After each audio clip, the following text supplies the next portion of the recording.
À part ces caractéristiques miraculeuses que nous avons examinées jusqu'ici, le Coran comporte aussi un miracle mathématique.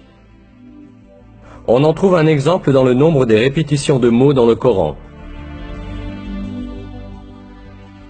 On s'aperçoit que certains mots apparentés sont répétés le même nombre de fois. Voici quelques exemples de ces mots et le nombre de leurs répétitions dans le Coran. Le mot jour est répété 365 fois au singulier, tandis que jour, au duel ou au pluriel, revient 30 fois. Le nombre de répétitions du mot lune est 12. Le mot châtiment est répété 117 fois, tandis que la fréquence du mot pardon, qui est l'un des principes fondamentaux du Coran, est exactement le double.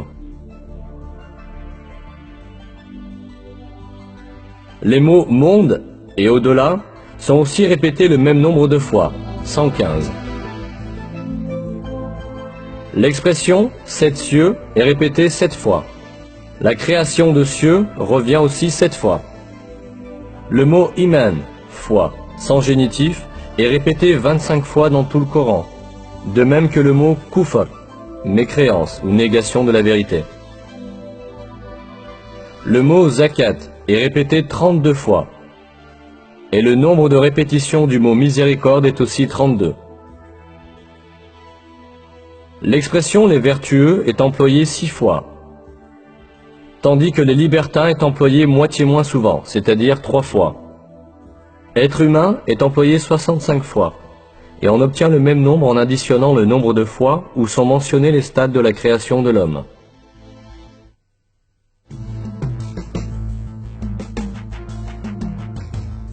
Tout ce que nous avons vu jusqu'à présent montre une réalité manifeste.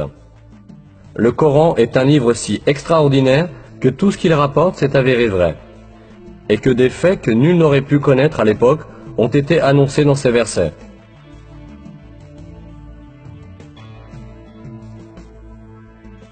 C'est assurément la preuve certaine que le Coran n'est pas une parole humaine. Le Coran est la parole de Dieu, l'auteur de toutes choses, le Tout-Puissant dont le savoir s'étend à toutes choses. Dans un verset, Dieu nous dit sur le Coran: « S'ils provenaient d'un autre que Dieu, ils y trouveraient certes maintes contradictions. » Non seulement le Coran ne contient pas de contradictions, mais chaque information qu'il apporte révèle, chaque jour un peu plus, le miracle de ce livre divin. Il appartient à l'homme de s'attacher fermement à ce livre divin révélé par Dieu, et d'en faire son seul et unique guide. Dans l'un des versets, Dieu nous lance cet appel. Ceci est un livre béni que nous avons fait descendre.